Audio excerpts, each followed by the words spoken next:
Program tayangan spesial, serial Akhir Zaman Syiar Dalam Gelap bersama Ustadz Muhammad Hakim Bawazir ingin melanjutkan salah satu program Syiar Dalam Gelap, yaitu tentang serial Akhir Zaman. Dan narasumber Profesor Sugianto Sulistiono yang sebagai jalurnya iblis dan Dajjal tadi itu membuat sebuah rekayasa, membuat sebuah hukum seakan-akan begitu, bahwa kalau kamu tidak begini maka kamu akan begini. Padahal sebenarnya kalau tidak begini bisa yang lain. Agar apa? Agar mereka dengan komplotannya itu mampu memenangkan peperangan akhir zaman. Jadi diupayakanlah dari sistemnya, dari hampir semua meliputi lini-lini yang ada, mereka harus menguasai itu. Dengan harapan ketika Dajjal datang, tinggal memperoleh kemenangan. Serta dua orang perdebatan tentang tanda akhir zaman. Jadi nanti ada Laskar Panji Hitam, Laskar Bendera Hitam, Cak. Dari timur, Cak. Bendera hitam. Laskar Bendera Hitam, Cak. Kamu mana, Cuk? Bendera kok hitam? Apa kelihatan? Oleh karena itu, jangan kemana-mana, tetap di Syiar Dalam Gelap.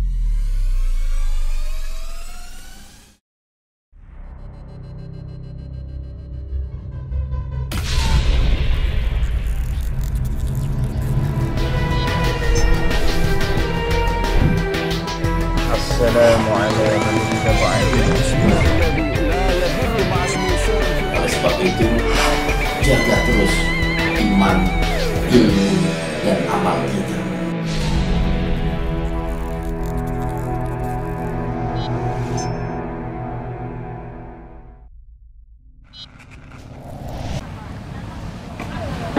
Cak, Apalagi, Cuk? saya lagi mikirin ini, Cak. Mikir apa? Akhir zaman, Cak. Lah yang kamu pikir apa? Akhir zaman. Saya tuh pengen banget, Cak. Nanti di akhir zaman tuh katanya ada pasukan Panji Hitam dari timur, Cak. Dari timur tuh pasukan Panji Hitam. Saya pengen banget tuh jadi Laskar Panji Hitam. Terus? Kamu mau nggak, Cak? Nemenin saya, Cak. Nemenin apa, Cuk? Jadi Laskar Panji Hitam, Cak. Apa sih itu Panji Hitam ini? Nggak tahu aku, Cuk. Nanti, Cak, di akhir zaman itu akan bertemu perang nih antara hak dan yang batil, Cak. Ya, perang antara hak dan yang batil. Nanti perang Panji Hitam dan melawan kebatilan, Cak. Gitu, Cak. Jadi nanti ada Laskar Panji Hitam, Laskar Bendera Hitam, Cak. Dari timur, Cak. Bendera hitam. Laskar Bendera Hitam, Cak. Kamu mana, Cuk? Bendera kok hitam? Apa kelihatan? Coba aja lihat negara-negara. Apa ada bendera hitam? Putih, garis, merah, putih, hijau, biru. Hitam kok dipakai bendera. Pakai kostum budaya tuh bagus. Aneh-aneh, Cuk, kamu, Cuk. Loh, Cak. Itu akhir zaman, Cak. Ya tapi benderanya itu loh kok hitam. Wah. Aneh. Ada, Cak. Enggak, aku Cak. mau bendera yang lain aja, Cuk. Enggak Cak, hitam ada, hitaman, Cak. enggak kelihatan. Ya, Cak. Salah lagi, Bang.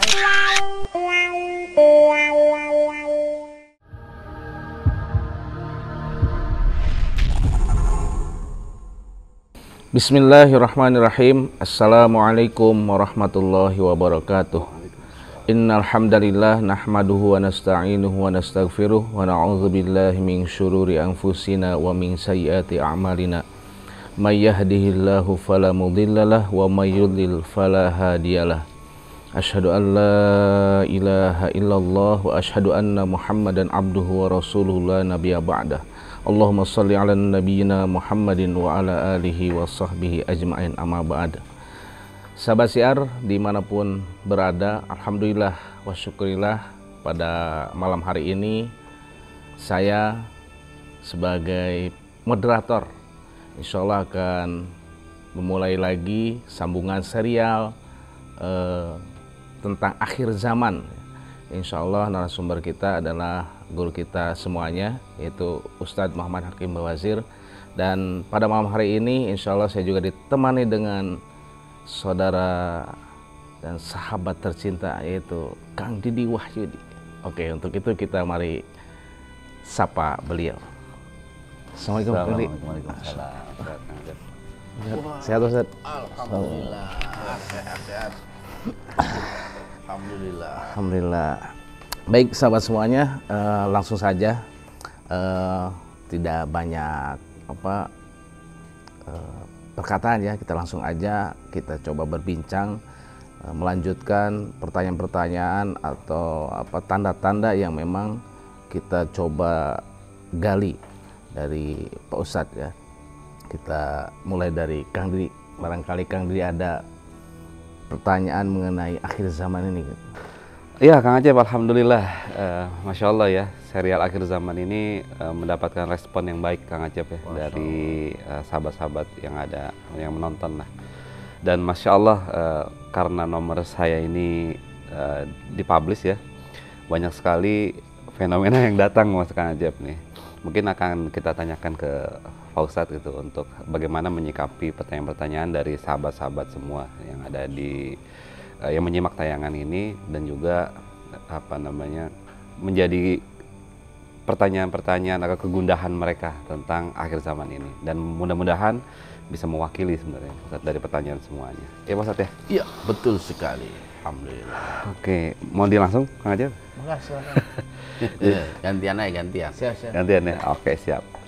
Jadi gini Pak Ustadz, jadi semenjak serial akhir zaman ini ada beberapa orang lah yang chat ke Ane gitu Pak Ustadz, baik melalui medsos maupun dari WhatsApp gitu Pak Ustadz.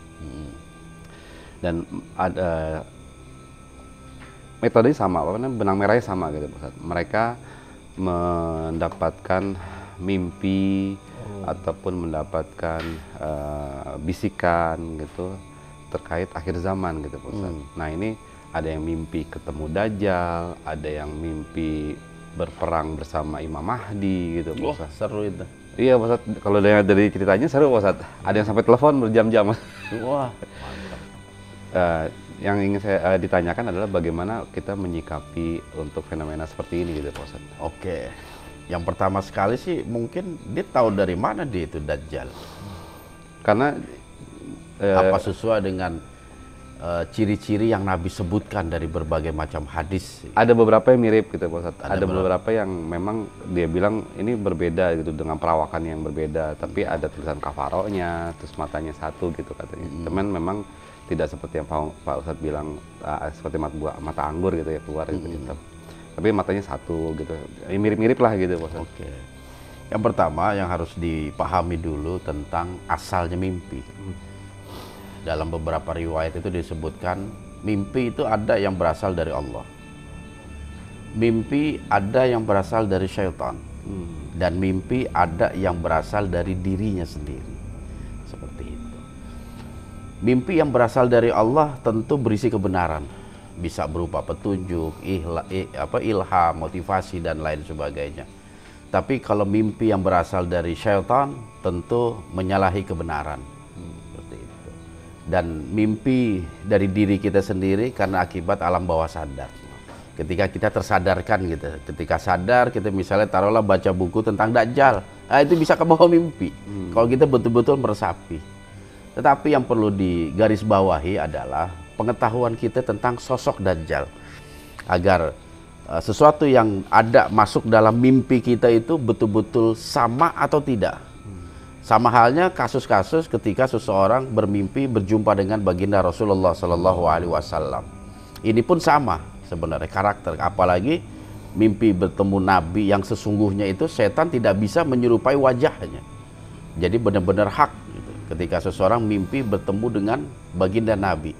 Yang jadi pertanyaan, betul nggak itu adalah baginda Rasulullah SAW? Karena baginda Nabi sendiri memiliki ciri-ciri sebagai manusia. Kembali kepada persoalan Dajjal. Dari beberapa hadis itu banyak menyebutkan tentang karakter-karakter Dajjal, baik secara sifat ataupun secara jasad. kalau ini berkaitan dengan mimpi, tentu orang tersebut yang pertama sekali harus mengetahui ini betul-betul dajjal apa enggak, sesuai dengan apa yang disabdakan oleh baginda Rasulullah SAW. Yang diantaranya hadis yang diriwayatkan oleh Imam Bukhari dan Muslim menyebutkan dajjal adalah seorang laki-laki yang besar tubuhnya. Jadi kekar dia, besar tubuhnya, warna kulitnya kemerah-merahan. Ya, bukan hitam seperti orang-orang negro ataupun putih seperti orang-orang Asia. Dan dajjal ini memiliki ciri khas rambutnya keriting. Ya, jadi bukan rambut-rambut model sekarang tuh yang direbonding. Ya. Lurus Ustaz. Dikeriting. Dan ini yang hampir semua kita tahu. Dajjal itu buta mata sebelah kanan. Ya. Sedangkan matanya itu seolah-olah buah anggur yang menonjol. Kalau bahasa kita agak belok lah ya gitu ya. Seperti buah anggur yang menonjol. Dan dalam riwayat lain disebutkan ada satu ciri khas yang menunjukkan dia itu betul-betul dajjal, yaitu ada tulisan kaf, fa, dan huruf ro seperti itu. Ini juga sama diriwayatkan oleh Imam Bukhari dan Muslim. Dan yang gak kalah penting tentang ciri-ciri fisik dajjal, bahwa dajjal adalah seorang laki-laki yang tubuhnya pendek. Jadi bukan orang yang tinggi besar gitu, tapi tubuhnya itu pendek, berjalan itu tidak normal. Karena kakinya dalam riwayat lain juga disebutkan seperti seolah-olah seperti huruf O. Oh, kayak polio. Kayak polio. Apa jangan-jangan memang polio? Dan hampir semua hadis menyatakan mata dajjal itu hanya satu yang bisa dipakai, yang sebelah kiri gitu. Dan yang sebelah kiri itu tidak menonjol ya, yang menonjol itu yang sebelah kanan. Dan yang uniknya itu dalam salah satu hadis riwayat Imam Muslim, dajjal itu dilahirkan. Di riwayat Imam Muslim. Nah, pengen tahu lebih lanjut tentang dajjal, nunggu serial nanti. Serial khusus dajjal. Kita akan fokus tentang dajjal. Siapa itu dajjal? Masya Allah. Berarti kita sebagai seorang muslim ya Ustaz, kalau terjadi fenomena mimpi-mimpi seperti itu gitu, bagaimana menyikapinya gitu Ustaz? Karena kan itu bisa menjadi penebar fitnah, kemudian kegundahan untuk umat gitu Ustaz. Yang harus kita lakukan yang pertama itu mencari kesohihan dari mimpi kita. Mimpi kita termasuk mimpi yang benar atau tidak. Seperti itu. Kalau misalnya gitu dari semua ciri-ciri sama, cuman kita ngeliat dalam mimpi kok ada tompelnya di pipinya. Beda. Gitu. Nah, ketika ada perbedaan dengan apa yang kita lihat, berarti mimpi itu batil. Nggak usah dianggap. Tetapi kalau memang mimpi itu nyata bahwa dia adalah sosok dajjal sesuai dengan apa yang Nabi nisbatkan tentang secara fisik, berarti kita mohon perlindungan kepada Allah dari fitnah dajjal tersebut. Karena kita diperintahkan untuk selalu mohon perlindungan dari fitnah dajjal seperti itu. Karena fitnah dajjal ini termasuk fitnah yang sangat besar. Ujian terbesar umat Islam adalah dengan munculnya dajjal seperti itu. Itu berkaitan dengan dajjal. Ya. Berarti sama halnya ketika ada orang yang mengatakan seperti itu Ustaz. Berarti kita harus cross check dulu. Iyalah, harus cross check. Ini benar nggak nih? Betul apa enggak? Tiba-tiba ngomongin dia mimpi dajjal dan sebagainya. Betul sekali. Sama halnya ketika kita merasa, wah kok tadi malam kayak mimpi ketemu Nabi itu. Masya Allah. Nah, kita harus cross check dulu, betul nggak yang datang kepada kita dia adalah Rasulullah. Kita harus cross check juga secara fisiknya seperti apa. Karena dalam riwayat lain itu seseorang yang bermimpi berjumpa dengan Nabi seolah-olah dia bertemu di alam nyata. Makanya kalau kita mimpi ada orang cahayanya menutupi wajah, hidungnya nggak kelihatan, matanya nggak kelihatan, mengaku ini Rasulullah, itu bohong. Sudah dipastikan itu bohong. Karena Rasul itu kalau udah mimpi menjumpai umatnya, dia tanpa ada hijab sama sekali. Kita bisa ngeliat bentuk hidungnya seperti apa, bentuk matanya, alisnya gitu. Karena apa? Setan nggak akan bisa menyerupai itu.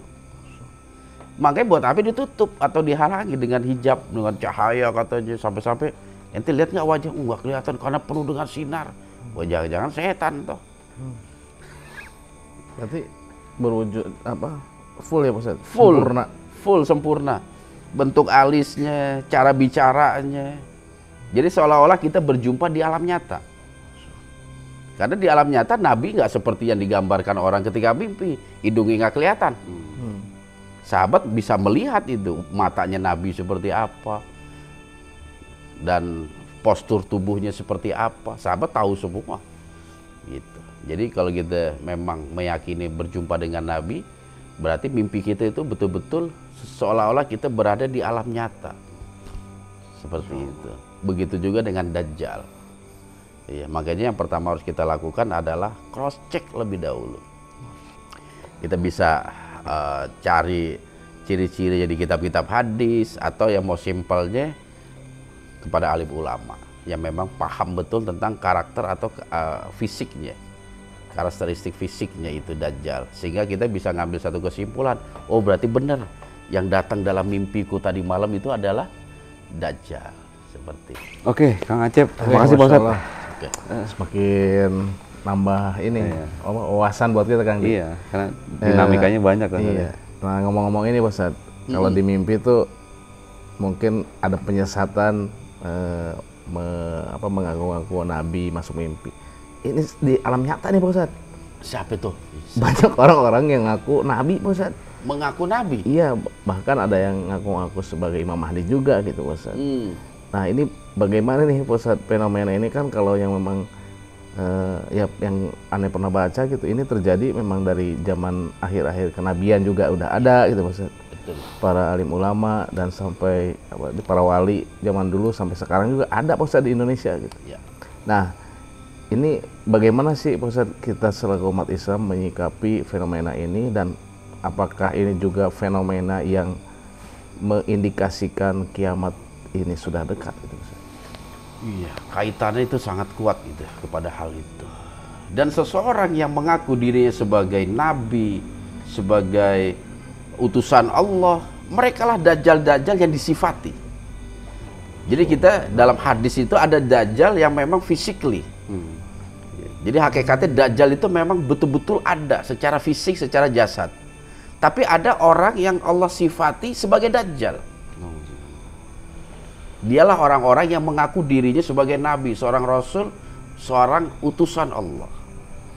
Nah, sebagaimana yang disabdakan oleh baginda Rasulullah Shallallahu Alaihi Wasallam, tidak akan terjadi hari kiamat hingga dibangkitkan para dajjal, para pendusta, yang jumlahnya mendekati 30, semuanya mengaku bahwa mereka adalah utusan Allah. Nah, ini nabi-nabi palsu itu hakikatnya dajjal-dajjal, si pembawa kabar bohong. Seperti itu. Fenomena ini juga pernah ada di Indonesia ya, yang ngaku sebagai nabi. Nah, itulah dajjal. Nauzubillah. Seperti itu. Sedangkan dajjal yang asli, dia nggak mengaku sebagai seorang nabi. Dia mengaku dirinya Tuhan. Dahsyat lagi. Dia benar ngaku nabi, tanggung Mas Ade. Dia ngaku dirinya itu sebagai Tuhan. Dan hadis tadi itu dibaca oleh Imam Bukhari.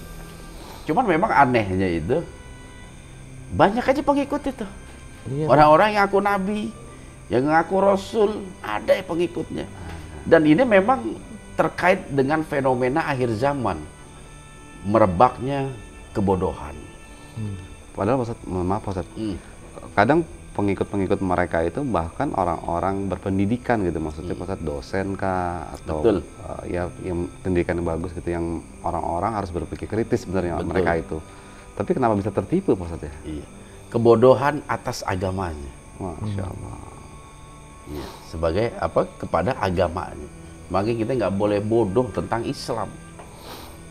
Karena resikonya itu berat. Kalau kita nggak mengetahui tentang ilmu fisika, nggak jadi masalah itu. Kita nggak tahu ilmu biologi, ilmu kedokteran, nggak jadi masalah. Tetapi kita nggak paham ilmu tentang ilahiyah, tentang ketuhanan, ilmu tentang Rasul, ilmu tentang sholat, efeknya akhirat. Tapi kalau kita nggak jago matematik, nggak berefek ke akhirat itu. Kayak ditanya Pak Ustadz. Iya. Baik di sini aja kita dibawa tukang dagang. Ulang balik ngitung. Ngitung lagi. Masya Allah. Tapi ketika Islam sebagai pedoman hidup kita minim pemahaman, kita termasuk orang yang nggak mengetahui tentang ajaran Islam, kita akan mudah disesatkan. Iya, mudah disesatkan, bukan mudah ditipu, disesatkan. Seperti itu. Dan ini yang paling bahaya. Karena itu semua masuk dalam konteks tanda-tanda akhir zaman. Ketika banyak meninggalnya para ulama, sehingga diangkatlah pemimpin-pemimpin yang jahil. Yang dia paling andalannya pinter ngomong doang. Seperti itu. Tapi pemahaman tentang ajaran Islam nggak ada sama sekali. Akhirnya hukum yang dikeluarkan itu meraba-raba aja. Ditanya hukum ini apa, dia meraba-raba aja itu. Karena tidak didasari oleh pemahaman yang baik tentang ajaran Islam. Dan inilah yang sering terjadi di tengah masyarakat kita. Sehingga ketika ada orang yang mengaku dirinya utusan Allah, ada aja pengikutnya. Padahal ini udah menyangkut sisi akidah sebenarnya, keyakinan bahwasanya tidak ada nabi setelah baginda Rasulullah Shallallahu Alaihi Wasallam. Itu ranahnya udah ranah akidah, sesuatu yang harus kita pegang teguh, gitu, menjadi pondasi ajaran kita. Seperti itu. Masya Allah. Iya. Tapi terkadang gini Pak Ustadz, yang ngaku-ngaku nabi ini dia pakai alibi Pak Ustadz. Alibinya apa ya? Dapat wangsit. Iya. Si ilham lagi Pak Ustadz. Iya, si ilham lagi. Si ilham lagi yang kena Pak Ustadz. Padahal kan kalau mungkin ya mungkin wawasannya udah banyak gitu Ustadz. Kan nggak mungkin kan salah satu tanda kenabian ada nabi itu adanya wahyu dari Allah gitu Ustadz. Betul. Nah, kadang mereka beralibi, ini kan saya dapat ilham wahyu dari Allah juga gitu. Ya, dan seharusnya kalau dia memang nabi harus diikuti dengan mukjizat. Hampir semua nabi memiliki mukjizat. Seperti itu. Dan di abad ke-20 ini ada seseorang yang mengaku seorang nabi dan jamaahnya itu banyak. Wah, luar biasa. Di Indonesia, apalagi di India, pusatnya itu. Ada yang tahu? Boleh disebut merek Mas? Boleh. Boleh. Ahmadiyah Mas. Ahmadiyah. Siapa nabi yang mengakunya? Mirza Ghulam Ahmad. Mirza Ghulam Ahmad. Seperti itu. Dijulukinya nabi kecil. Nah, itu termasuk Dajjal. Dari kurang lebih 30 Dajjal yang Nabi nubuahkan. Bahkan di zaman Nabi pun ada yang mengaku dirinya sebagai Nabi, yang bernama Musailamah al-Kazzab. Padahal Nabi masih hidup. Jadi pesaing dia. Nabi membaca Al-Quran, dia juga punya Al-Quran sendiri. Dan Al-Qurannya lucu. Jadi tandingan maksudnya. Dia bikin tandingan. Bersaing gitu loh. Seperti itu. Yang akhirnya dibunuh itu kan. Mirip-mirip sama yang di Indonesia. Mirip-mirip. Bikin Al-Quran tandingan. Masya Allah. Ini Pak Ustadz, terkait fenomena tayangan kita juga Pak Ustadz. Ini kan memang ada orang-orang yang menganggap sebagai edukasi juga Pak Ustadz. Ada juga beberapa orang yang menganggap ini hanya cerita-cerita dongeng belaka gitu Pak Ustadz. Jadi dari zaman Nabi kan dulu emang udah begini gitu, ibaratnya kayak gitu. Ini cuman ibaratnya jualan kecap lah buat para pendakwah akhir zaman gitu katanya seperti itu. Itu apakah mereka juga fenomen akhir zaman sebenarnya Pak Ustadz? Betul. Kembali lagi itu fenomena kebodohan serta kejahilan. Karena hadis yang berkaitan dengan akhir zaman ini banyak sekali yang mutawatir. Arti mutawatir ini satu hadis yang diriwayatkan oleh lebih dari 10 sahabat Nabi. Artinya mereka tidak mungkin berkumpul untuk membuat sebuah kedustaan. Jadi udah sohenya udah jiddan itu. Udah double. Gitu. Dan banyak hadis-hadis yang berkaitan dengan akhir zaman yang derajatnya mutawatir sekaligus sudah terbukti di masa sekarang. Apa yang meragukan coba? Mohon maaf Pak Ustadz, jadi memang ada beberapa lah gitu Pak Ustadz ya. Selain dongeng-dongeng, mereka juga menyebutkan ini seperti cocok liogi gitu Pak Ustadz. Kita kan pernah sebutkan bahwa pasar-pasar ada di rumah-rumah kalian. Betul. Kayak sekarang kan ada marketplace gitu segala macamnya. Itu mereka bilang cocok liogi gitu Pak Ustadz. Dari mana cocokologinya? Makanya ini juga Anda rasa itu semua berawal dari kejahilan dia dan ketidakpercayaannya kepada nubuah baginda Rasulullah Shallallahu Alaihi Wasallam. Masya Allah. Jadi kita juga harus mempercayai nubuahnya baginda Rasul, karena Nabi bersabda tentang nubuah ini bukan karena akalnya, bukan karena nafsunya, tetapi itu wahyu yang Allah berikan. Sehingga apa? Nubuah itu terjadi semua. Iya, semua terjadi. Jangankan kalau Al-Quran udah dipasti lah ya, banyak kejadian-kejadian yang Al-Quran sebutkan terjadi kemudian, dan itu nggak masuk akal. Pada saat itu kalau difikirkan ini nggak mungkin. Seperti ketika umat Islam menguasai Romawi. Pada saat Al-Quran surah Rum turun, itu mustahil. Karena apa? Pada masa itu Romawi itu super powernya. Kalau zaman sekarang ini mungkin Amerika lah. Nggak mungkin Indonesia mengalahkan Amerika. Tapi Al-Quran menyebutkan gulibatur Rum. Gulibatir Rum. Akan dikalahkan bangsa Romawi. Dan itu terbukti. Belum lagi hadis ayat-ayat yang lain. Termasuk surah Al-Lahab. Itu juga sama. Apalagi berbicara tentang hadis Nabi. Tentang akhir zaman, prediksi akhir zaman itu luar biasa. Yang ketika kita mencoba untuk mengimani itu, insya Allah akan meneguhkan iman kita dan menambah keimanan kita kepada Allah Subhanahu wa Ta'ala. Seperti itu. Kemudian gimana kita menyikapi ini kan, kalau Anda pribadi gitu, saya sering berinteraksi lah dengan mereka-mereka yang mungkin bukan SDG, insya Allah yang SDG sudah paham. Gitu. Bagaimana kita memberikan penjelasan agar mereka paham atau paling tidak membuat mereka berpikir gitu, Pak Ustadz. Oke. Kalau tadi kan penjelasannya panjang lebar gitu ya, Pak. Kadang mereka juga nggak mau sebenarnya. Tapi dia percaya dengan Ya'juj Ma'juj nggak? Anda nggak nanya kalau itu, Pak Ustadz. Coba tanya, itu percaya nggak Ya'juj Ma'juj itu akan Allah keluarkan? Karena itu berbicara tentang akhir zaman. Bahkan hancurnya alam semesta itu akhir zaman.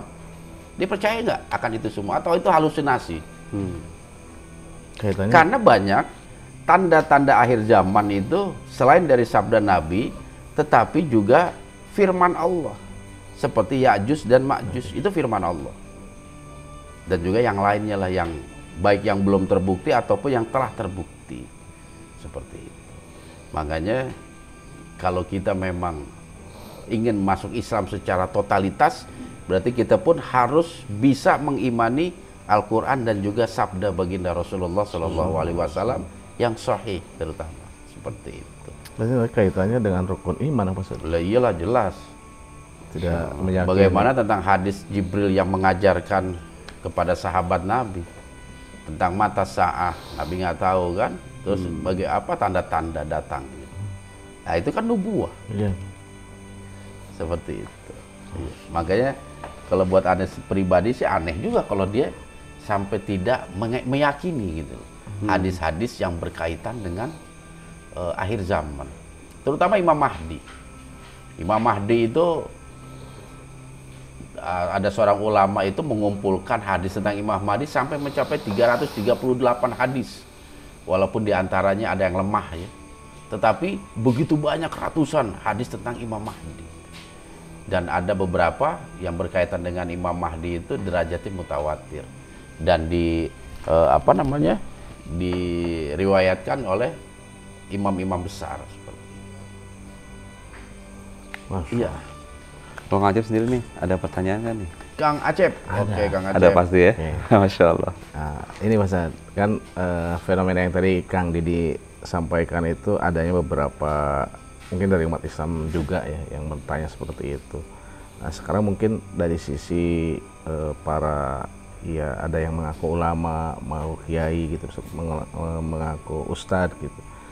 Mungkin apakah ada feedback dari penyampaian-penyampaian yang mungkin kurang bertanggung jawab gitu Pak Ustadz. Bagaimana sih caranya kita itu untuk mengikuti ulama-ulama yang betul-betul di jalan yang lurus gitu Pak Ustadz. Karena kan fenomena sekarang itu kadang umat tuh bingung untuk mencari referensi sehingga ada skeptis yang tadi Pak Ustadz. Bahwa ini mah cocok logi doang gitu. Nah mungkin ada beberapa penjelasan yang mungkin mereka ada yang tidak bertanggung jawab lah gitu Ustaz. Nah bagaimana kita menyikapinya secara umat Islam ini untuk memilih ustadz, kiai atau ulama yang yang betul-betul terpercaya gitu. Caranya gimana sih Pak Ustadz? Caranya ya. Iya. Dan apakah fenomena ustadz atau ulama yang tidak bertanggung jawab ini sebagai bukti juga gitu bahwa kiamat ini sudah mulai dekat gitu Ustaz?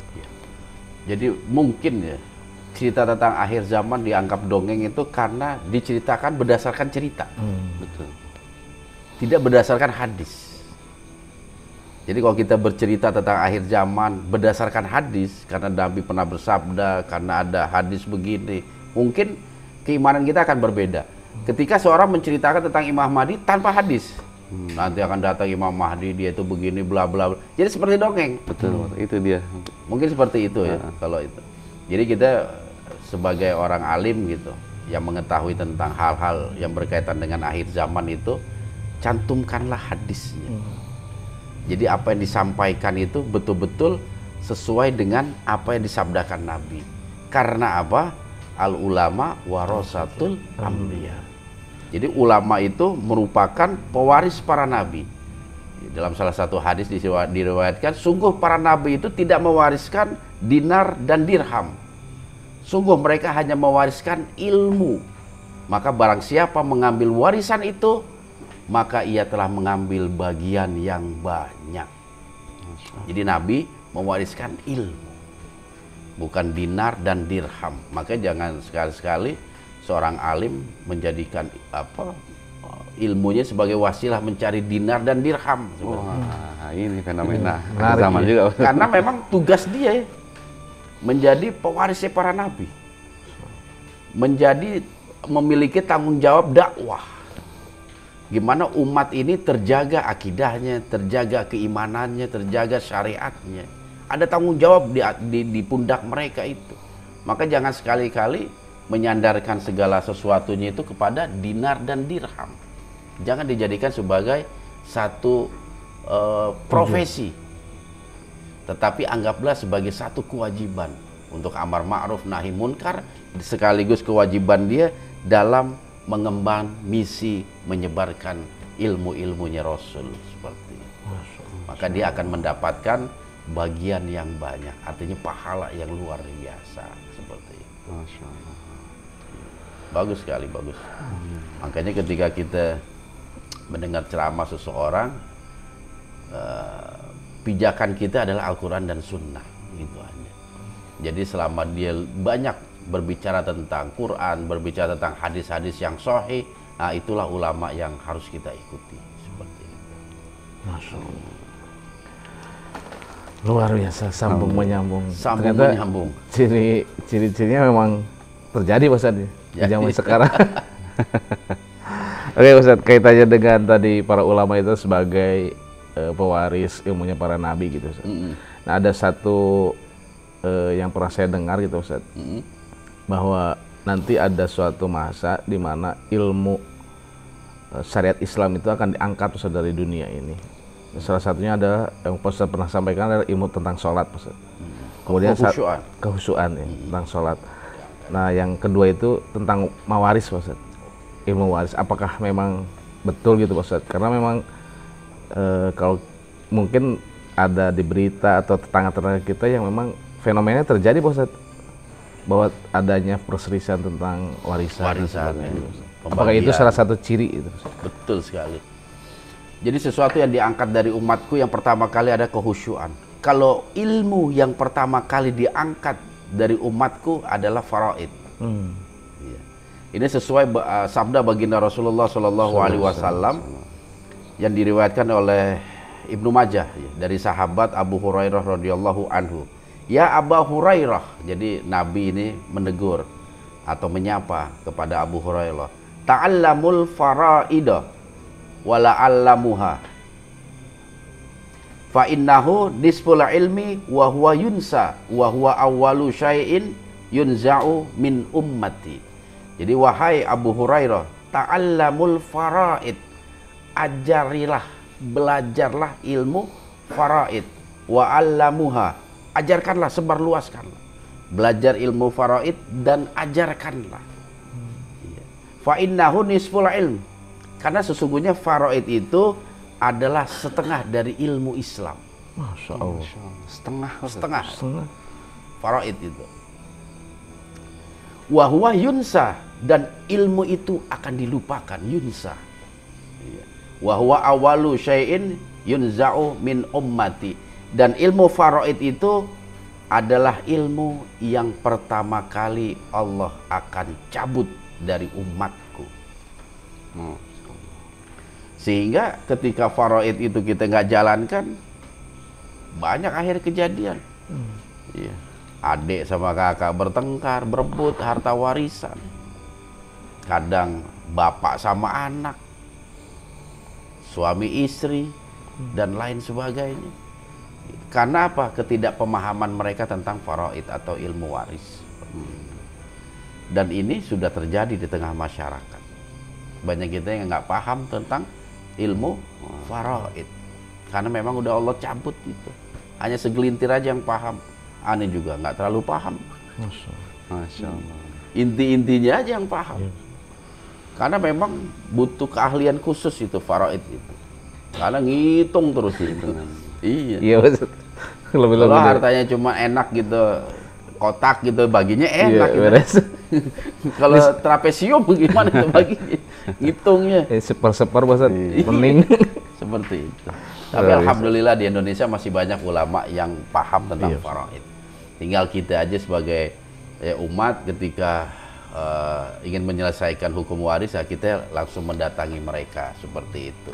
Baik yang di bawah naungan MUI ataupun Departemen Agama. Nanti mereka yang akan menjelaskan tentang pembagiannya itu seperti itu. Masya Allah. Tapi memang fenomena tentang faraid ini menjadi kerancuan. Iya, menjadi kerancuan di tengah-tengah masyarakat. Di sekeliling kita lah, Pak Ustadz. Nah, itulah. Karena kadang mereka memakai akal gitu, Pak Ustadz. Misalnya laki-laki dapat 2, istri dapat 1, gitu. perempuan dapat 1. Nah, perempuan dapat 1. Akhirnya mereka malah tidak adil segala macam. Masya Allah. Masa laki-laki dapat 2, perempuan 1. Nah, iya. Kan sama-sama anak ya. Sama-sama. Iya. Masya Allah. Dan itu memang fenomena akhir zaman, Pak Ustadz. Fenomena akhir zaman. Masya Allah. Apalagi ketika ada orang tua bisa punya anak perempuan aja, nggak punya anak laki, itu paman uaknya. Wah. Nah, itu lagi. Wah, itu nggak Tambah rela. rame. Iya, nggak rela. Iya. Apalagi kalau dia tahu dulu masa hidupnya berantem atau bermusuhan sama bapak kita. Nggak akur, Pak Ustadz. Nggak akur, adik kakak nggak akur gitu. Begitu bapak kita meninggal, anaknya cuma perempuan, kan dapat paman itu. Iya. Wah, nggak rela itu. Ramai lagi. Lama lagi. Itu yang akan lenyap itu. Jadi banyak orang nggak menggunakan hal-hal seperti itu. Ilmu faraid seperti itu. Padahal ilmu faraid itu ilmu yang kalau kita terapkan itu akan membawa kedamaian dan keindahan. Masya Allah. Seperti itu. Tapi banyak kita nggak menyadari itu semua. Itu sesuatu aspek yang memecah belah ya Ustaz. Silaturahmi atau silaturahim antar anggota keluarga. Salah satunya itu. Karena apa? Kita masih mengedepankan ego gitu. Kita nggak mau tunduk patuh terhadap aturan Allah. Betul. Jadi seenaknya kita langgar aturan Allah itu. Jadi nggak ikhlas, nggak rela, nggak ikhlas, bla bla bla bla. Ya Allah udah atur ini. Kita nggak ikhlas gimana? Padahal harta benda juga Allah yang kasih. Masya Allah. Iya, kenapa nggak ikhlasnya di mana gitu? Allah yang memberikan kemudahan kepada rizki, masih aja nggak ikhlas. Bahkan bilang ada nggak adil nih. Gitu. Iya, Allah nggak adil gimana? Allah nggak adil. Masya Allah. Itulah. Dan semuanya itu bersumber dari kebodohan tadi. Makanya betul kata Nabi itu, utlubul ilma, belajarlah kalian dari lahir sampai meninggal dunia. Harus terus kita belajar, menuntut ilmu itu, agar kita paham. Setelah paham kita baru tersadarkan. Apalagi ketika hukum itu bersumber dari Sang Maha Pencipta. Apa yang dia mau bantah?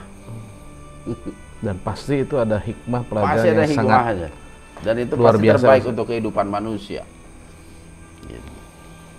Masya Allah. Padahal kalau dipikir-pikir, laki-laki dapat 2, perempuan dapat 1, itu adil. Adil, Ustaz. Iya, itu adil. Karena yang bertanggung jawab itu laki-laki. Karena ketika si perempuan itu menikah, tanggung jawab laki-laki, dia jadi wali. Jadi wali, betul. Iya.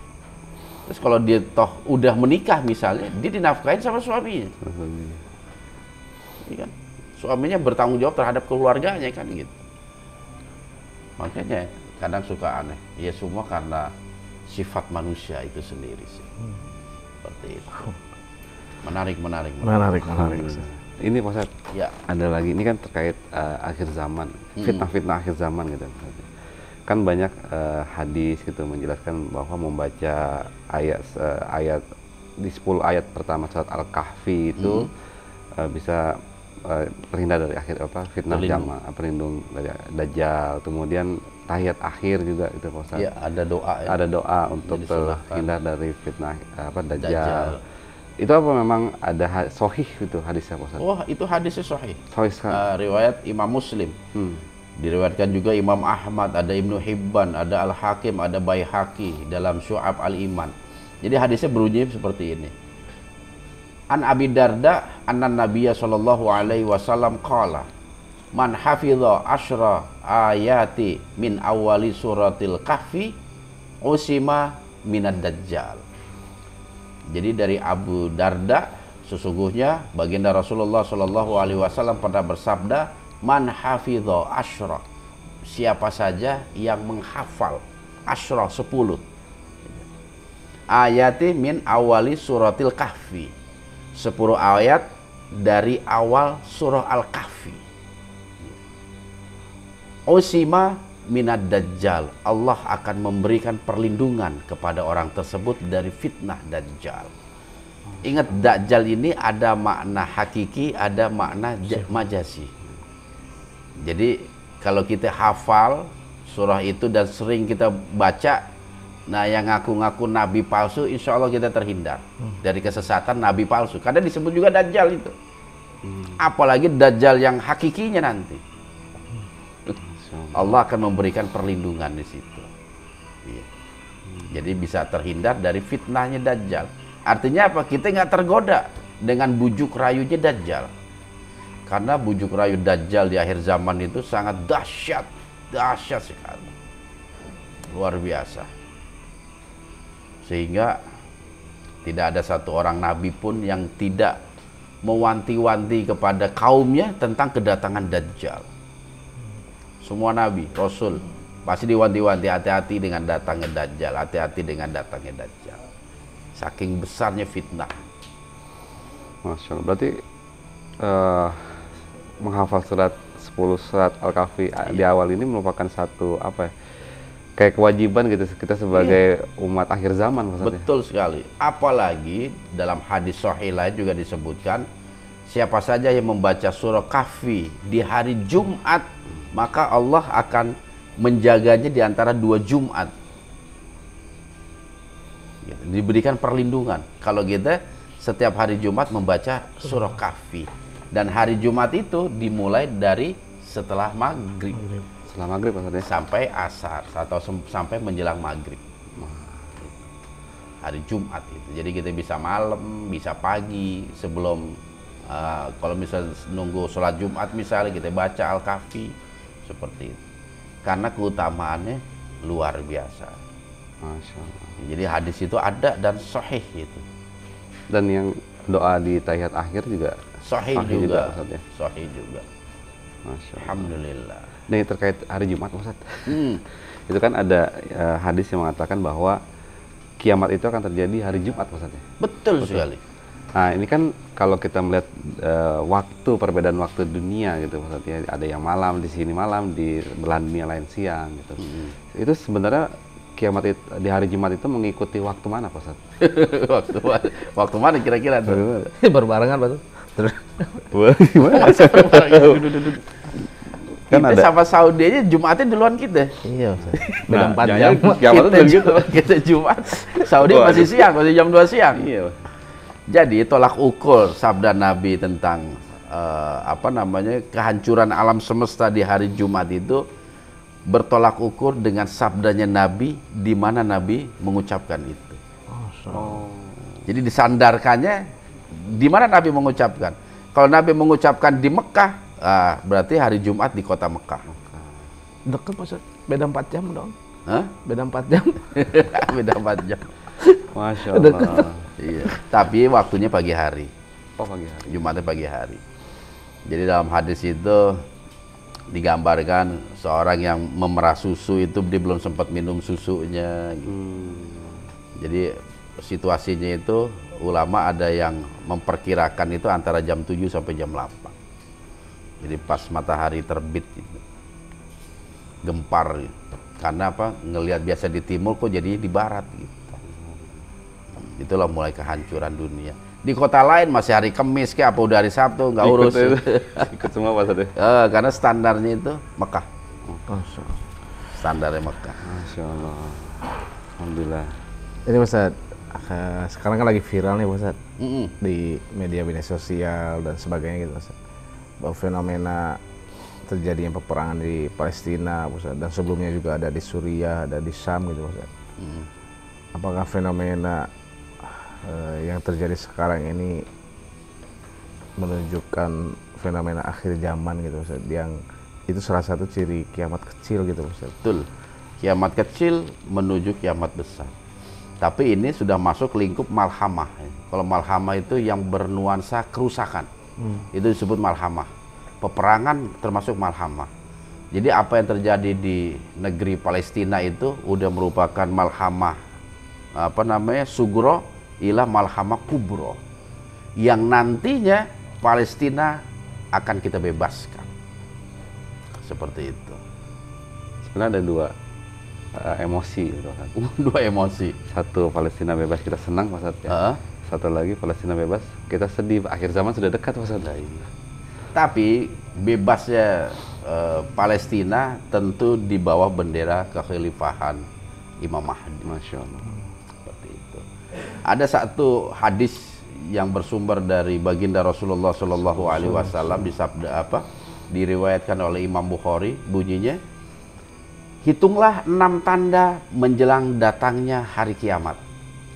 Lalu beliau Shallallahu Alaihi Wasallam menyebutkan di antara 6 tanda datangnya kiamat besar itu penaklukan Baitul Maqdis. Jadi ada tanda 6 tanda besar itu sampai datangnya hancurnya alam semesta. Di antara 6 itu adalah ditaklukannya Baitul Maqdis. Bahkan Dajjal sendiri kan dibunuhnya di Baitul Maqdis, di Babulut, di Palestina. Makanya kalau Anda secara pribadi yakin mau diapain aja, Palestina pasti akan memperoleh kemenangan. Seperti itu. Itu udah tanda-tanda kiamat besar berarti. Besar. Makanya tadi itu malhamah sugro ila malhamah kubro. Fenomena sekarang itu lagi kiamat kecil nih Pak Ustadz. Ya. Peperangan terus gitu, nggak berhenti-berhenti. Betul. Dan kita ini fasenya udah di ujung. Udah di ujung kiamat kecil menuju kiamat besar. Tinggal buka pintu aja. Apa buka pintunya? Kematian seorang khalifah. Itu gerbangnya. Itu Pak Ustadz. Kalau kiamat kecil itu ada gerbang, fitnah akhir zaman itu gerbangnya kematian Umar. Iya. Nah, kalau ini fitnah akhir zaman yang kubro, gerbangnya meninggalnya seorang khalifah. Nah, apakah di dunia ini sudah berdiri kekhalifahan gitu Ustaz? Belum. Tapi khalifah itu bisa bermakna seorang raja ataupun seorang pemimpin atau seorang amir. Seperti itu. Karena kekhalifahan yang terakhir itu yang dipimpin Imam Mahdi. Karena dalam hadis panjang itu kan fase umat Islam kan cuma 4. Iya. Dan kita ini lagi nunggu yang keempat. Masya Allah. Kekhalifahan terakhir udah ini yang dipimpin oleh Imam Mahdi. Seperti itu. Berarti setelah Imam Mahdi setelah Imam Mahdi melawan Dajjal gitu Ustaz. Betul. Dan turunnya Imam Nabi Isa. Nabi Isa. Iya. Banyak orang mengkait-kaitkan tentang wafatnya atau meninggalnya khalifah ini disandarkan kepada kerajaan Saudi Arabia. Nah, bagaimana tuh KSA? Bagaimana menurut ente? Bagaimana menurut Pak Ustadz menyikapinya Pak Ustadz? Ente dulu lah, nanti Anda terakhir nyimpulin. Kena balik pertanyaan Pak Ustadz. Apa kira-kira? Kalau dari yang tadi Pak Ustadz jelasin, kan kekhalifahan ini memang harus diakui seluruh umat Islam sedunia ya Pak Ustadz. Kalau mungkin dari sisi yang tadi, kalau kerajaan Arab Saudi kan belum mewakili kekhalifahan sedunia Pak Ustadz. Belum. Nah, ya mungkin kalau menurut Anda belum Pak Ustadz. Tapi penggambaran itu belum tidak menunjukkan kekhalifahan dunia. Jadi kalau kekhalifahan itu pemimpin dalam satu wilayah, itu khalifah. Bukan dunia. Oh, konteksnya dalam satu wilayah. Iya. Karena kekhalifahan yang sebelumnya juga bukan menguasai dunia. Sebagian besar dunia. Ada masa keemasan seperti zamannya Daulah Abbasiyah misalnya. Itu bukan seluruh dunia adalah di bawah naungan Daulah Abbasiyah, sebagian besar. Karena masih ada negara-negara lain, kerajaan-kerajaan lain yang nggak dikuasai. Ente tahu sendiri Abbasiyah dihancurkannya oleh siapa? Pasukan Mongol kan? Iya. Hancurnya itu Daulah Abbasiyah. Dan ini banyak sekali ulama, aneh perhatiin ya, di Indonesia menyandarkan kepada Saudi. Dan memang ulama tersebut bukan tanpa dasar. Ada dasarnya. Sabda baginda Rasulullah Shallallahu Alaihi Wasallam yang diriwayatkan oleh Imam Hakim dan juga Ibnu Majah. Jadi hadis Nabi berbunyi, ada 3 orang yang akan saling membunuh di sisi simpanan kalian. Nah, Ibnu Katsir ini mentafsirkan di sisi simpanan atau pembendaharaan kalian itu adalah Ka'bah, Baitullah. Mereka semua adalah putra khalifah. 3-tiganya ini putra khalifah. Kemudian tidak akan kembali ke salah seorang dari mereka. Jadi setelah bapaknya meninggal nih, rajanya atau khalifahnya meninggal, direbut oleh 3 orang. 3 orang lagi, 3 orang ini adalah putra khalifah atau putra raja. Tapi ketiga-tiganya ini tidak sampai menduduki tahta raja atau sebagai khalifah. Akhirnya muncullah bendera-bendera hitam dari arah timur, lalu mereka akan memerangi kalian dengan peperangan yang tidak pernah dilakukan oleh satu kaum pun. Kemudian jika kalian melihatnya, maka berbaiatlah. Nah, disinilah Imam Mahdi muncul dengan pasukan bendera hitam. Walaupun dengan cara merangkat di atas salju, karena sesungguhnya ia adalah Khalifah Allah Al-Mahdi, seperti itu. Nah, banyak orang mengkaitkan nih, para ulama itu, 3 pangeran ini, 3 anak raja atau khalifah ini kepada kerajaan Saudi Arabia. Yang benar adalah wallahu a'lam. Nungguin. Tapi itu menjadi jembatan Pak Ustadz ke arah kekhalifahan yang sesungguhnya itu. Kalau cocokologinya memang Saudi. Paling mirip. Iya, paling mirip, mendekati dan lain sebagainya. Tapi ya wallahu a'lam. Ya. Allah yang lebih tahu. Betul. Dan kita nggak bisa langsung memberikan satu kesimpulan dari sesuatu yang masih samar gitu. Ini siapa ini? Terkait itu Ustaz, apakah benar khalifah itu meninggalnya karena dibunuh Ustaz? Khalifah siapa itu? Yang Mahdi. Bukan, bukan. Ini kan terakhir penutupnya. Iya, penutup. Imam Mahdi. Penutupnya. Ada beberapa riwayat, cuman aneh belum neliti derajat hadisnya. Seperti itu. Karena kalau seandainya meninggal terus kejadiannya seperti itu, wah udah. Tapi aneh sendiri sih, wallahu a'lam. Apalagi hadis tentang dibunuh, karena dibunuhnya dia juga, aneh belum neliti kesahihan hadisnya. Jadi aneh belum bisa ngasih satu penilaian lah tentang kejadian itu. Kalau tentang hadis 3 putra raja itu hadisnya sahih. Hadisnya sahih. Makanya ketika berbicara akhir zaman ini kita harus hati-hati lah. Betul. Jangan mendahului lah itu. Ya. Oh, nanti bulan depan akan datang dukhon dan lain sebagainya. Jangan mendahului. Karena kita dituntut hanya mempelajari tanda-tandanya. Kapan terjadinya dukhon hanya Allah yang tahu. Kapan terjadinya pembunuhan ataupun meninggal seorang khalifah, Allah yang tahu. Apa di negara A, di negara B, hanya Allah yang tahu. Jangan mendahului. Karena bahaya ketika salah. Malu luar biasa. Apalagi cerita Pak Ustadz tentang teman Pak Ustadz yang udah sempat Iya. jual segala macam ya. Itu dialami sendiri kawanan itu. Itu. Sampai dijual rumah, jual apa usahanya, karena di situ usahanya. Tinggal di daerah Bandung bagian atas, daerah Ciwidey. Sempat telepon aneh itu waktu belum kejadian, diajakin aneh itu. Aneh bilang itu apa-apaan kayak begini. Siapa yang bilang dukun itu akan datang? Aneh bilang begini. Wah ini benar bla bla bla bla segala macam. Ya udah kalau ente meyakini itu kerjain. Seperti itu. Kalau aneh nggak meyakini. Seperti itu. Beberapa bulan kemudian telepon lagi. Yang sangat disayangkan pekerjaannya hilang, keluar dari pekerjaan. Akhirnya telepon, minta kerjaan ini segala macam. Alafuannya kemarin terlalu berlebihan, bla bla bla. Udah stoknya itu 3 bulan kalau nggak salah itu sembako di rumahnya. Stok. Masya Allah. Itu sarden kayaknya. Beras, beras. Mie instan itu. Seperti Masya itu. Allah. Artinya jangan cepat lah kita seperti itu. Kita dituntut hanya mempelajari tanda. Agar apa? Agar kita mawas diri, agar kita berjaga-jaga seperti itu. Kalau masalah kapan terjadinya semua tanda, hanya Allah yang tahu. Seperti itu. Termasuk datangnya Imam Mahdi. Hanya Allah yang tahu. Kita hanya mempersiapkan diri dengan iman, menyambut kedatangan Imam Mahdi. Seperti itu. Alhamdulillah. Mungkin satu lagi nih Pak Ustadz, menjadi mungkin pertanyaan dari sahabat-sahabat semua juga gitu. Apakah Dajjal itu mengimani Allah gitu Pak Ustadz?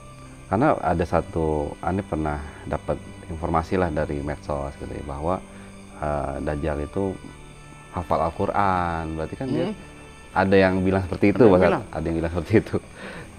Terus banyak cerita simpang siur seperti itu gitu. Makanya ada pertanyaan-pertanyaan dari sahabat semua juga, bahwa apakah Dajjal itu mengimani Allah gitu. Dan kalau seandainya mengimani Allah juga, kenapa sifatnya itu mendurhakai Allah gitu Maksud? Yang pertama sekali, Dajjal tuh nggak hafal Quran nih. Nggak ya? Alhamdulillah. Siap. Kalau Dajjal hafal Quran, kalah itu sama Dajjal. Kalah kita sama Dajjal. Dia hafal gitu kagak. Iya benar Maksud. Harusnya dia lebih beriman. Lah iya. Dan kebakar mungkin itu. Kok panas ya? Dan apa namanya, konteksnya itu, konteks mengimani itu yang harus kita luruskan dulu. Konteks iman itu di mana? Hanya sekedar percaya kepada Allah atau dia beriman? Beda. Beda ya? Iya. Hamba Allah yang beriman atau hanya sekedar percaya? Mengimani aja. Iya. Karena iman itu bukan sekedar ente percaya dengan adanya Allah. Banyak sekali orang-orang yang percaya adanya Allah, tapi nggak termasuk orang yang beriman. Betul. Karena orang beriman itu harus diikuti syariat, beribadah kepada Allah. Kalau konteksnya keimanan seperti itu, tentu Dajjal nggak termasuk orang yang beriman.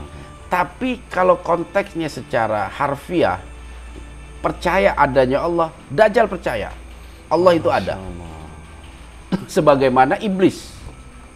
Iblis percaya nggak adanya Allah? Percaya, ada. Percaya dia.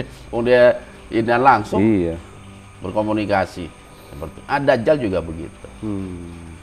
Sebagai salah satu bentuk, salah satu buktinya nih, Anda akan bacakan ya hadis tentang pertemuan Dajjal oleh sahabat Nabi yang namanya Tamim Al-Dari. Nah, di sini kita bisa ambil pelajaran yang mudah-mudahan ya. Nah, cerita ini ada di kitab Sahih Muslim. Jadi hadisnya ini sahih. Jadi babu kisosil jasasah, bab mengenal pengintai jasasah itu, yang makhluk yang ketemu di sebuah pulau. Jadi disebutkan bahwasanya setelah baginda Rasulullah SAW sholat, jadi beliau naik mimbar sambil tersenyum dan menahan sahabatnya agar tidak pergi. Habis sholat gitu, ngasih kode lah, jangan ada yang pergi.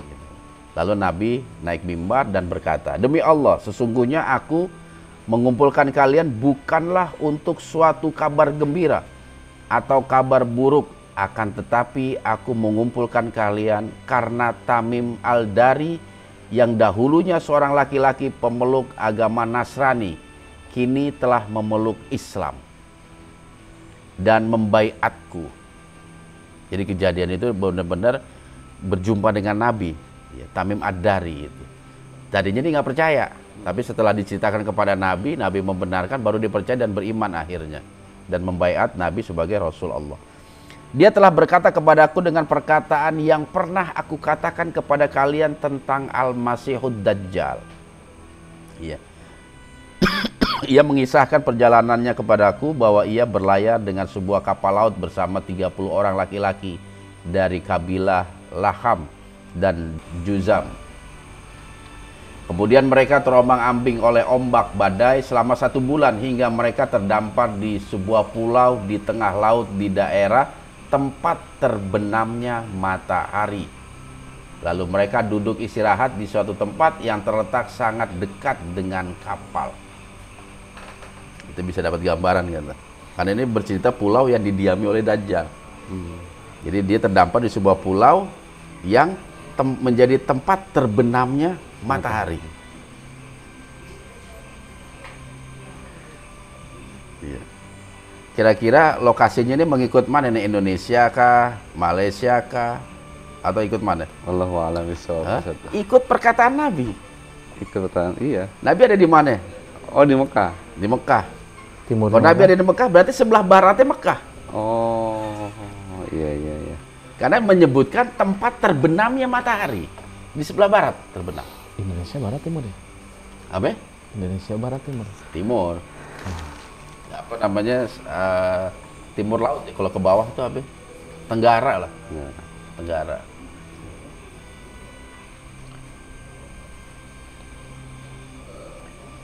Jadi begitu kurang lebih ceritanya. Berlanjutin nggak panjang nih ceritanya. Panjang. Hikmahnya aja Pak Ustadz. Hikmahnya ya. Iya. Jadi di sini ketika Tamim Ad-Dari berjumpa dengan Dajjal, Dajjal bertanya beberapa hal. Ya, tentang Sungai Tigris, tentang beberapa hal, tentang perkebunan kurma, yang mana itu semua menjadi tanda akan keluarnya dia. Itu yang menyampaikan Dajjal. Dajjal yang menyampaikan. Nah, Dajjal tahu dari mana? Nah, itu. Dapat Ya kan? kisi-kisinya deh. Dajjal tahu dari mana? Kalau dia akan dikeluarkan di saat itu. Tentu Allah yang memberikan ilham. Makanya dipercaya dengan adanya Allah. Tapi tetap tidak mau beriman kepada Allah. Sama kayak iblis. Percaya nggak iblis sama Allah? Percaya. Tapi kenapa dia nggak mau beriman, nggak mau bertaubat kepada Allah? Seperti itu. Ya. Mungkin nanti session Dajjal ini Akan lebih dalam lagi. akan lebih dalam dan nanti akan diceritakan secara detail pertemuan Tamim Ad-Dari tadi dengan Dajjal, dengan makhluk jasasah tadi. Dan kira-kira pulaunya ada di mana ini? Menarik. Garis lurus. Garis lurus. Terbenamnya matahari. Terbenam Iya. matahari. Banyak orang kan spekulasi ataupun mereka-reka tentang tempatnya Dajjal sekarang. Karena Dajjal masih hidup. Iya. Sudah Dan dia hidup. keluarnya aja, tahu nggak umur berapa Dajjal? Syab, umurnya syab dia. Syab itu masa muda. Sangat muda Dajjal itu. Kurang lebih sekitar umur 35 tahun. Itu bisa bayangin. Padahal kita, zaman kita sama Nabi itu 1400 tahun. Berarti dia nggak kena hukum Dunia. alam di dunia, iya. Alam kita. Kan? Iya. Wah, ini malah jadi banyak pertanyaan lagi. Mas. Wes. Kayak Oke, kita stop simpan. dulu. Kita simpan dulu ya. Apa-apa. Karena Banyak pakai- cerita-cerita iya. dan Anda juga masih terus mempelajari tentang Dajjal karena banyak juga cerita-cerita yang mengenai Dajjal itu diasuh oleh malaikat Jibril Iya, dan iya. lain sebagainya. Nanti kita coba dalami lebih dalam lagi tentang kabar itu. Cuman yang jelas ketika ada kabar sahih yang kita terima, kita akan berusaha untuk mengimani itu. Ya. Mengimani itu tanpa kita harus berspekulasi. Kalau dia umur 35, wah maksud umurnya panjang, terus dia hidup dari mana, bla bla bla bla. Iya. Sebab masalah Dajjal, masalah akhir zaman ini masalah yang memang menarik untuk menjadi satu pembahasan. Betul. Karena ada yang sudah terjadi, ada yang belum terjadi. Dan belum terjadi. Dan kita penasaran, Karena kecenderungan manusia tadi senang dengan sebuah cerita. Sama suka sama yang samar-samar, Ustaz. Gaib-gaib. Kalau Dajjal memang nggak dilahirkan, lantas dari mana dia ada? Nanti aja, Pak Ustaz. Nanti panjang lagi, Pak Ustaz. Masya Allah. Oke, ngajak, enggak? Masya Allah. Oke, sahabat semuanya, semakin banyak serial tentang akhir zaman, semakin kita menarik ya untuk disimak, dan semakin apa, kalau kata ini semakin menarik untuk nanti bertanya lagi karena memang saya juga banyak pertanyaan-pertanyaan yang memang nanti insya Allah akan kita coba tanyakan ke Pak Ustadz. Dan tadi ada keluar dua sosok yang disebutkannya, itu pertama adalah Imam Mahdi, yang kedua adalah Dajjal. Insya Allah nanti serial berikutnya akan kita coba bahas bersama Pak Ustadz dan nanti dengan kru yang lainnya mungkin. Untuk itu sahabat semuanya, dalam pembahasan kali ini semoga ada pelajaran yang kita bisa ambil, dan tentunya dari pembahasan ini bisa membangkitkan keimanan kita, memperkuat keimanan kita sehingga kita bisa menjalani kehidupan di dunia ini dengan lurus sesuai dengan ajaran Islam. Oke sahabat semuanya, terima kasih atas apa yang disimak. Untuk itu jangan kemana-mana. Untuk satu lagi yang ngajak. Satu lagi sebenarnya. Jadi sahabat-sahabat semua yang punya pertanyaan ya Pak Ustadz, yang punya pertanyaan terkait fitnah akhir zaman atau pembahasan kita tentang ini, silakan tulis di kolom komentar. Ya. Biar nanti Anda baca-baca, ada Kang Acep baca-baca, tim yang lain baca-baca, ada Levi segala macam. Nanti pertanyaan terbaik insya Allah kita tanyakan Pak Ustadz ya. Oke, boleh, nanti kita akan bahas, kita akan bacakan. Ingat di kolom komentar, jangan di live chat. Iya, jangan di live chat saudara-saudara semua ya, kolom komentar. Ya. Oke, Kang Acep. Oke, sahabat semuanya. Jadi dipersiapkan ya pertanyaan-pertanyaan untuk serial berikutnya, insya Allah tentang Imam Mahdi ya Pak Ustadz? Ya, insya Allah next ini kita akan coba ungkap atau telusuri jejak-jejak Imam Mahdi. Masya Allah. Ini banyak yang penasaran juga Pak Ustadz? Iya, betul sekali. Oke, sahabat semuanya. Untuk itu, jaga terus iman, ilmu, dan amal kita. Dan tetap di Syiar Dalam Gelap. Assalamualaikum warahmatullahi wabarakatuh. Waalaikumsalam warahmatullahi wabarakatuh.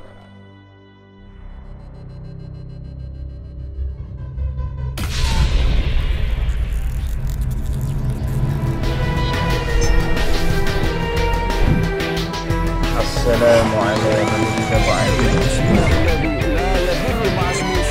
Oleh sebab itu, jaga terus iman, ilmu, dan amal kita.